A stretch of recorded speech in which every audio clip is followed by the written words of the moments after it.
Of Jerry Quarry, the #1 ranked challenger, who is, of course, tonight going to be fighting perhaps the toughest fight of Jerry's career. Age-wise, Quarry will come in tonight 25 years of age, and that is spotting 3 years to Muhammad Ali. Jerry, of course, hails from Bellflower, California, comes from a fighting family. His father and his brother, of course, Mike Quarry, is a fine young light heavyweight at the current time. Those of you folks who are watching this telecast on a color screen can see that Jerry, typical of the Irish, is decked out in a very resplendent, brilliant green robe. Quarry has had 2 opportunities at the heavyweight title. Earlier, when he lost to Jimmy Ellis in 15 rounds in 1968, and of course when he lost to Joe Frazier. So this represents the opportunity that Jerry has been waiting for. They say he's a changed young man since he's decided to really go into fighting and to train and train hard. Well, he certainly had better be trained and in fine condition, because tonight he will be in against a gentleman who is regarded as perhaps one of the fastest heavyweights ever to come in the ring, both afoot and with his hands. However, there is one thing you have to say about this young man from California. He does not fear Cassius Clay. He does not fear him, and that is usually what makes for a good fight, however long it may last. We've talked about Quarry's punching ability. There is no question, because as those of you fight fans who will well recall, he took out young Mac Foster in a very exciting fight, and that perhaps might have been the turning point in Quarry's boxing career. Now on the far side, coming in, of course, the crowd yelling, screaming, mixed boos. Here he comes, the first time, again stepping in as a heavyweight in an important fight since his last title defense 3.5 years ago. Muhammad Ali coming up with his handlers here, wearing a white robe. And I don't believe that anybody in this entire group is happier than this young man to once again have the opportunity to step into the ring. Boxing is his trade.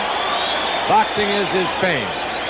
All right, we're just about ready for our official ceremonies, and here is the famed ring announcer from New York, Johnny Addy. Ladies and gentlemen, may I present 3 former great champions. We'll start with the former lightweight champion of the world, Ike Williams.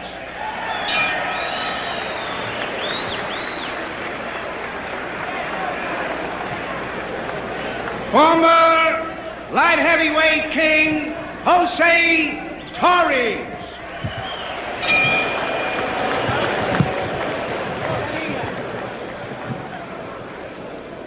Ike Williams, here is Jose Torres, and the former WBA heavyweight champion, Jimmy Ellis.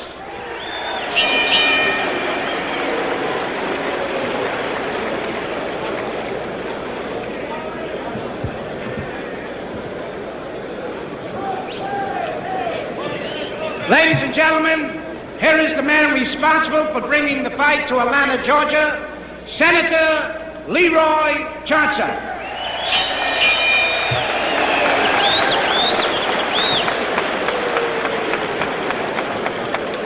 Let me introduce to you the mayor of this great city, Sam Marcel. Mr. Robert Castle, Sports Action Inc., New York City. Ladies and gentlemen, it's my pleasure at this time, on behalf of the fighters, on behalf of the House of Sports, Mr. Harry Petts, Jesse Hill Jr. and myself, and on behalf of Robert Castle of Sports Action Inc. of New York, we present to the city of Atlanta, to the mayor of this great city, $50,000 for the mayor's drug abuse program to stop the traffic of drugs in our city.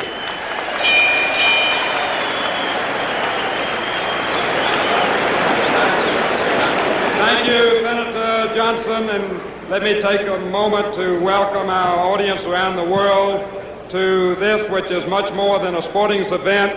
It's a demonstration in democracy, and to express appreciation to your generosity and to that of the fighters for supporting our cause in stemming the flow of drugs in Atlanta with this check for $50,000. Thank you very much.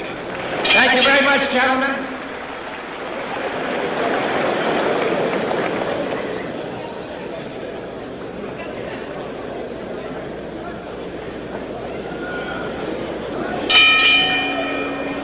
Ladies and gentlemen, here are the ring officials, the attending physicians, Dr. Brown, Dr. Siegel, Dr. Wilbur, Dr. Ellison, the timekeeper, and also the timekeeper for the knockdowns, Ernie Snow.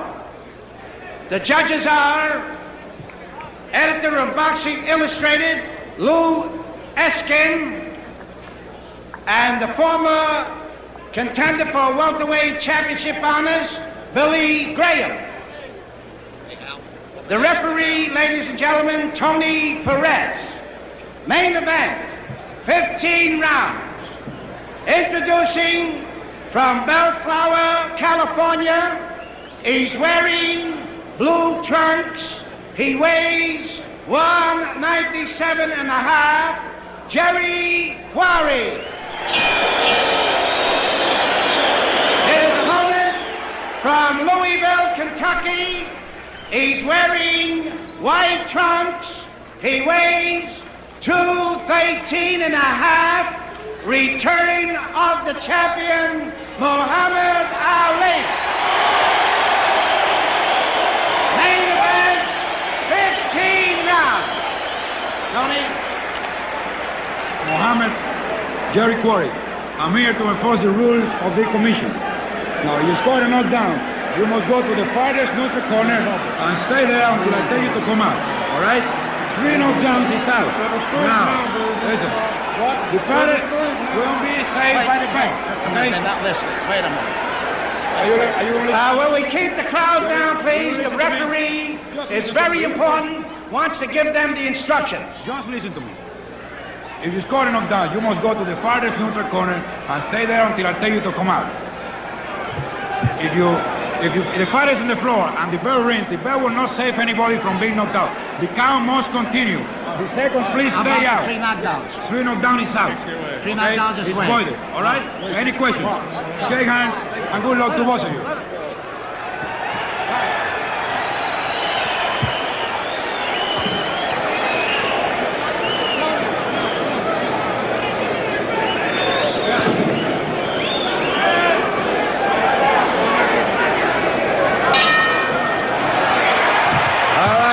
Ready to go. Clay in the white trunks, Quarry in the blue. 15 rounds.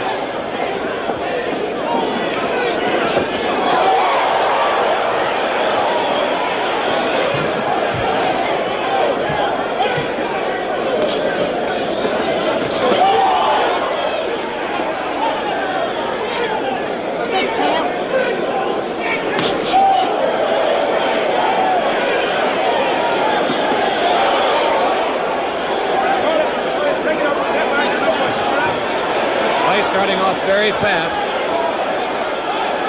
using good combination with the right hand.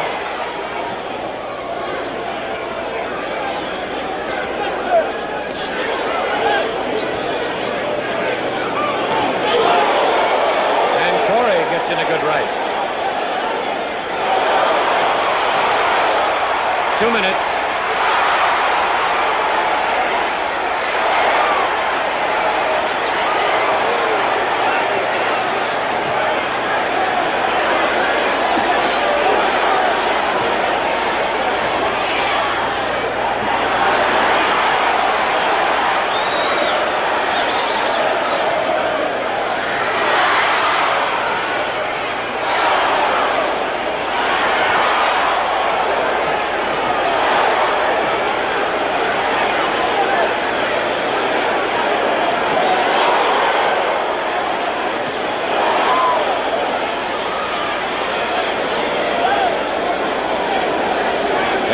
slight redness just over the bridge of Jerry Quarry's nose.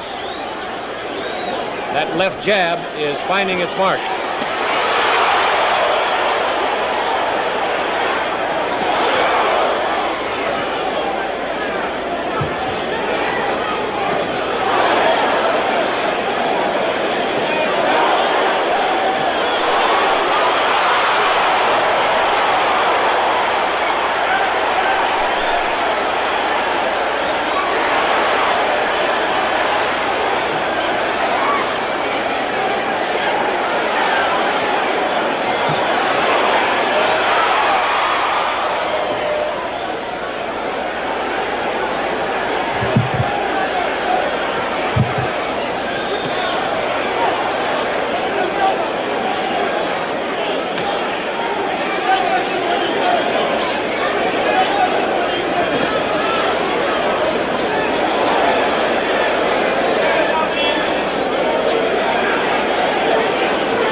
There's the round to end round one.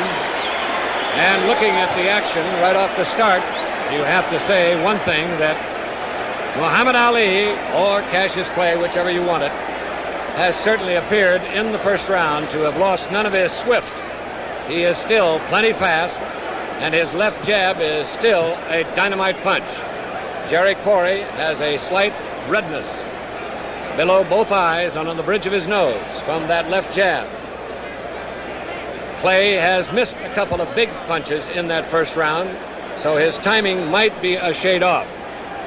But there is also no question that the former heavyweight champion is in fine physical condition.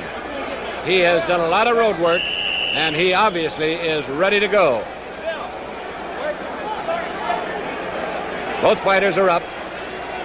The staring contest that took place prior to the start of the fight apparently had no effect on Jerry Quarry, but it might be that Clay's left hand will before too long.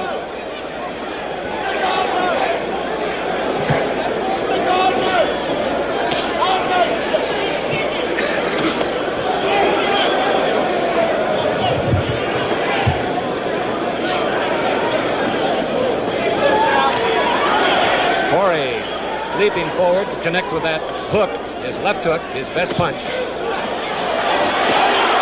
Left and right by Clay on the combination.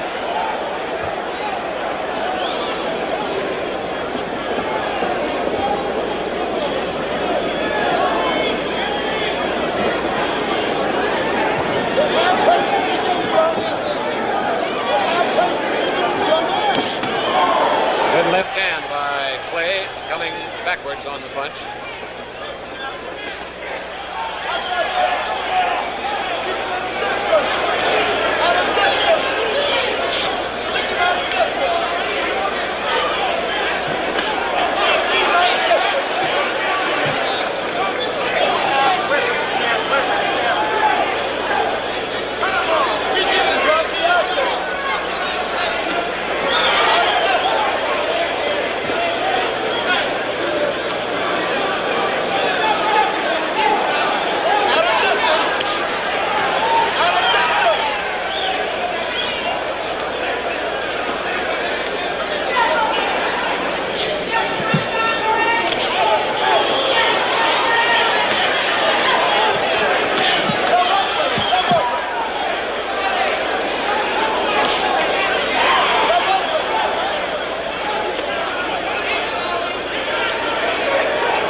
Effectively using his advantage in reach, 10 inches, to stay away from that left hand of Quarry's.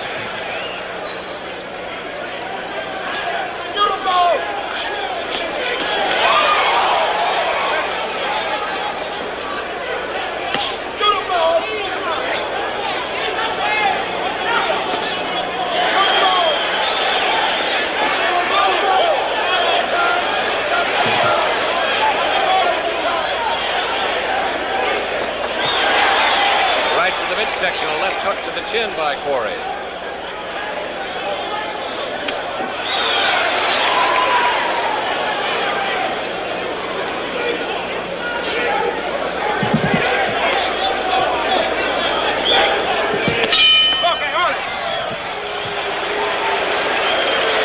That's the end of round 2. Once again, it's obvious that Clay has been working hard on Quarry's left hook, his best punch. He so far in the first 2 rounds has effectively not only used his superior footwork, but his right arm to block that punch coming in. And the reach of Quarry is at a very definite disadvantage at the moment. Bill, it looks as though Muhammad is having quite a comeback, and he appears to be in excellent shape. Well, his jab is certainly sharp. He's moving well. But once again, Tom, I just feel that we're all witnessing a first, something that none of us can really say how this is going to come about because of the time. 3.5 years, he's just 28 years old, and it's quite an experience. Well, we'll certainly find out. So far, he has looked in fine condition. Terry Quarry in the blue trunks, trying to work to the inside. And of course, Clay, having the superior speed, has effectively so far stayed out of range of that left hook. Jerry said in his pre-fight strategy he was going to try to get inside to cut him off. So far, he has not been able to do that.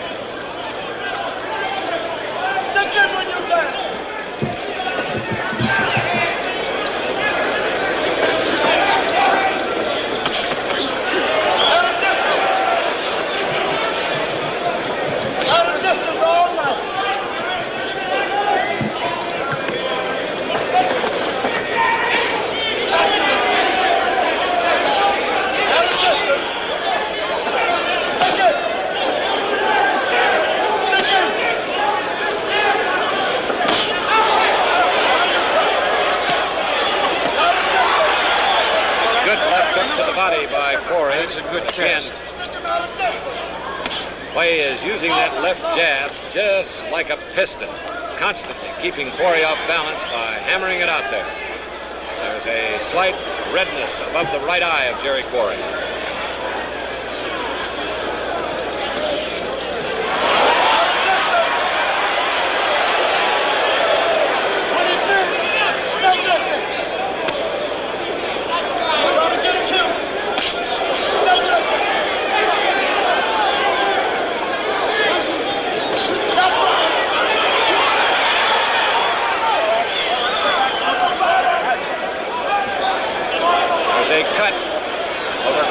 Left eye.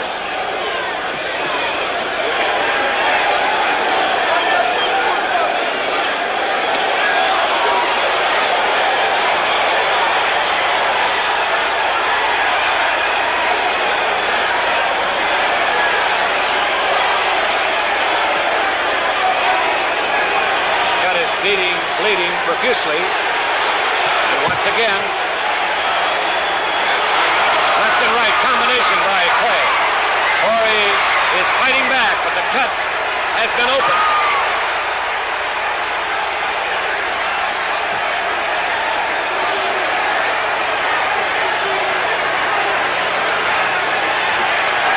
You see the timer, 15 seconds.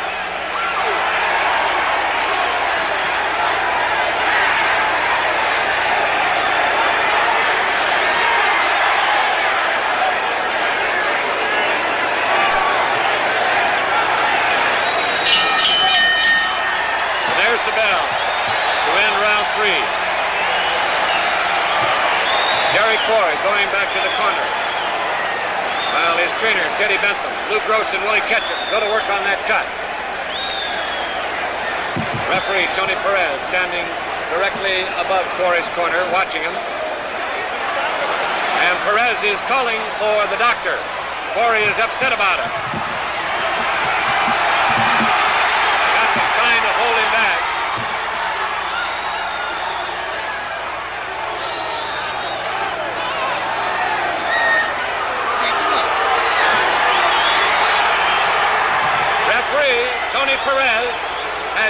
the fight is over, apparently because of an eye cut. It's a terrible cut, Tom. You and I both can see it. There's no doubt about it being a very bad cut. The doctors, there were 4 in attendance tonight. Dr. Calvin Brown, Dr. James Ellison, Dr. Joel Wilbur, and Dr. Jerome Siegel. They said one of each doctor would be working in the corner. The question now is which one made the decision. Referee Tony Perez stopped it. Apparently, Quarry not able to answer the bell for the 3rd round.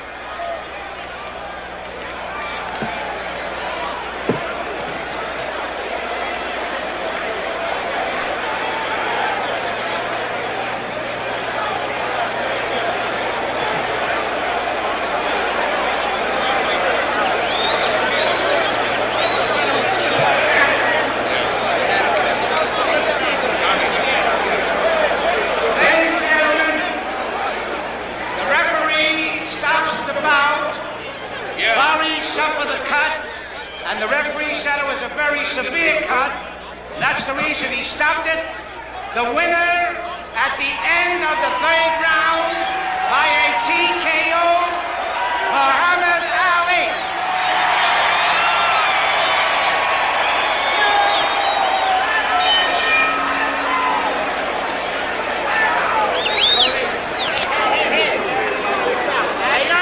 Good going, Booth. Champ, come on over here. Let's see if we can see this. Can we get down, please? Well, here's the young man who turned the trick. Champ, you certainly didn't look like you'd been away. Thank you. I've been working for the past 3 years, but not hard, just road work.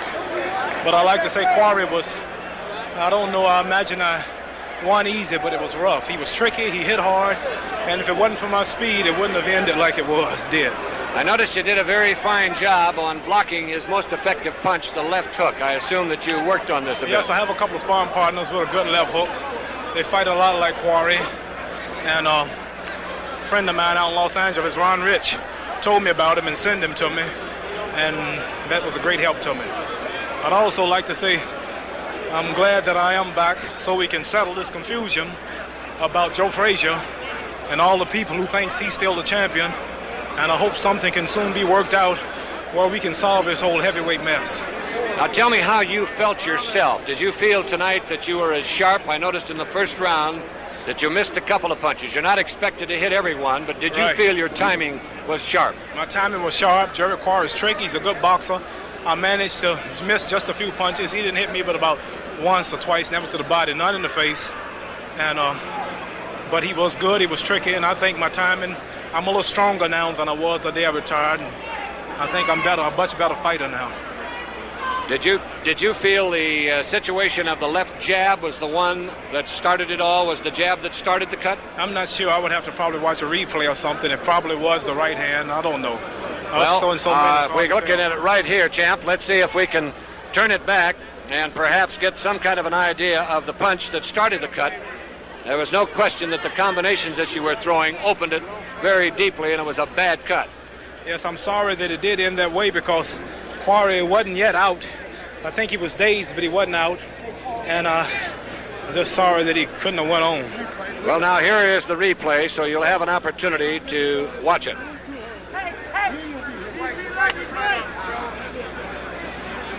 This is the entire round, champ, so you go ahead and describe whatever you're trying to do here. I'm just concentrating on my legs. This is a big asset to me. On my toes, in and out. And usually when a fellow punch at me, I'm out of hitting range and I can counter. But he was real tricky. He was taking his time. He had a hard left hook, but I blocked that one pretty good. Did you feel that there was any particular punch of his that stung you at any time? One body punch at the end of, I think, the second round. He caught me in the rope with a body punch, and that was pretty powerful. But I've been also training for that, too. But I like to say it was a good fight. And Quarry was tricky, but I think I was just a little too fast. If the 3-year layoff had hurt me, I think he would have did much better. I gathered from your fine conditioning, as well as your fast footwork, as well as your timing and your punches, that you were trained to go 15 if you had to. I could have did this at 15. Right now I'm working slow. I was ready to step it up if I had to, but my battle plan was just to keep a step ahead of Quarry in case I needed more energy for the later rounds. When you spotted the cut from whatever punch it was, and I assumed that it was from that punishing left jab which you were firing in there like a piston, did you work on the cut? Well, no, I was just boxing and hitting the target wherever it came, but I wasn't specifically concentrating on the cut. But I'm sorry again that the cut did happen, because I really didn't get enough action. Just 3 rounds really wasn't enough. But I think we can now solve this whole trouble with Joe Frazier myself, because this is the #1 contender, and I think he fought 7, 8 hard rounds with Frazier, hit Frazier about 900 times. I think he hit me about twice. So, Champ, do you feel that you want Frazier right now, or would you like to have another fight between? It's up to the managers and the backers. We got a couple more things in the working. We're not too anxious to get to him. He's got to get past Bobby Foster, the light heavyweight champion, first. I know that you said that as far as you were concerned, there was an awfully good right hand, and I think that was the one that did the real damage. Right. You were mentioning the fact that Frazier, in your book, is not the champion, that nobody ever took your title from you in the ring. I think you can watch me fighting Jerry Quarry here and look at how long he went with Frazier before he cut him, and how many times he hit Frazier. And if you compare me with Frazier, this is a completely different fight. There was also a quote in the paper to the effect that Frazier wasn't much interested in this fight. You don't really believe that, do you? Oh, I don't know. I think he's surprised that I got my license back, and he was relying on me not getting him. This is why he was talking so big, but now that I'm back in action, I think he's backing off. Now, here we are, champ, and this is a slowed-up action of it. I don't know if you can even follow your own punches, but believe me, they're awfully swift. But that left hand is obviously very punishing, and it was all during the fight. Yeah. To box a man like Quarry to beat him without getting hit yourself, you have to be pretty good on your toes, and I'm lucky that the amount of footwork that I've been doing enabled me to get in and out like I did without getting hit myself. I think that we're going to watch the combination of the left. There's the left and right, and I think that was the punch that really did the big damage. I think that was it. Well, there was no doubt that you came back tonight, young man, and I know that the boxing fans all over the country send their congratulations to you for a very fine job against a very tough opponent. No question about it. You went out as a champion. You came back as a champion. My congratulations. I'd like to say hello to the Supremes, the Temptations, Sidney Pote, Bill Cosby. All of my friends are here in the audience today, and Gail Sears also in Chicago. Gail Sears is a young fellow that wanted to be remembered to you. Yes. Congratulations again. Thank you very much. We'll look forward to seeing you. And that just about wraps it up, ladies and gentlemen. We will see if we can get a hold of the referee, if Tony Perez is still in the ring. Oh, Tony has put on a jacket, and I didn't have an opportunity to see him. The referee from New York, Tony Perez. Tony, tell us about it. Well, it looks like it was a very deep cut and long, and I didn't have no choice to stop it because he could got serious consequences on that. Very bad cut, and Muhammad Ali looked very sharp and faster than ever. I could say that. We noticed the circumstance here of the left hand seemed to be the damaging punch, the constant blow that seemed to start the cut, and then it looked as though a combination of left-right combination that really busted it open. That is correct. Too much jab, jab, jab, jab, left hook and cross, right cross. Tony, tell me this now, in terms of the cut, from where we were seated ringside, it didn't look as though the cut was damaging to the eye. I mean by that there was no blood in the eye. It didn't look like there was any real damage in that respect. You stopped the fight simply because you didn't want it to go any further that way. Well, let me tell you, the manager, Teddy Banton, his trainer, he didn't want him to go, and Jerry got pretty upset about it. He wanted to continue, but he finally, he said that he wasn't going to continue because then I stopped it, because I can't take the manager's word for it. I have to listen to the fighter. When the fighter told me, then I stopped it, but the cut was really bad, and the blood was flowing into the eye. Now, when you called the doctor up, could you move just a little bit, Skipper, that boy? When you called the doctor up, Tony, what was the doctor, what did he say? What was his conversation? I never spoke to the doctor. The doctor never came in. I called him. I didn't see anybody come in. That's what I wondered. The doctor never had a chance to come in, and I make my decision by myself. The referee made the decision. There was no doctor in there. That is correct. Now, Tony, we have a tape here, a rerun of the fight, and as we have recalled here from ringside, the circumstance, this is the round all the way through. Now, again, as you have noted, the left hand, and I think the very definite combination of punches is easily recognized as the damaging blow. That is correct. Too much jab and jab on the top of the eye. And if you watch it, after the middle of the round, I keep watching that eye because I saw it was a real bad cut. And it was bleeding, and like I said, at the end of the round, the blood was flowing right into the eye. Again, Clay utilizing the jab. Quarry trying to get in the left hook, but Clay cannot, of course, risk that, and he was fighting a great defensive fight at this manner. In other words, Quarry had very few opportunities to use his favorite punch. Clay kept him off balance with the jab, and then if you watch very closely, you'll see the combination of the jab, and the right cross. That is correct. That is correct. Keep too much jab, keep him off balance all night, and he didn't manage. Jerry Quarry never had a chance to get set. Never. He never gave him a chance. Tony, you weren't in there long enough to really have any trouble with the fighters. There wasn't any arguments or anything, were there? Well, at the beginning in the instructions, they didn't want to listen to me, so I had to stop everything. They were talking to each other. They don't want to listen to me. Looked like they were arguing. I had to stop everything between me and the announcer, Johnny Addy. We had to stop the action and tell them, are you going to listen to me? Because they were mad at each other and they were insulting each other. And I finally had to stop. I said, are you going to listen to me? Then they realized I was the boss in the ring, and they listened to me then. There it is. There's the combination of Clay with the left and the right cross, and that really split the eye. You can see Quarry's eye, and there's another right, all adding to the cut, which undoubtedly, as referee Tony Perez right here at my shoulder said, it was too much. Did not call the doctor into the ring, said that is the end of it, and that was it. Wait a minute, I did call the doctor in, but he never had a chance to come in because there was so much people in the corner trying to get in. He never had a chance, so I never spoke to the doctor. I tried to call him in, but he never came in. But it was your decision, Tony. Oh, yes, sir. Now, Definitely. officially in the time, Johnny Addy, did we get the cards on that part of it? Yes. According to the New York rule, Tommy, it's the end of the third round because the bell did not ring for the fourth round. In New York, we call it a TKO at the end of the third round, and I announced it that way. Johnny, thank you very much. Tony, again, a fine job. Wish it had gone a little longer, but that's the way it is in boxing. Thank you very much. Appreciate it. Okay. And that just about wraps it up, ladies and gentlemen. The tremendous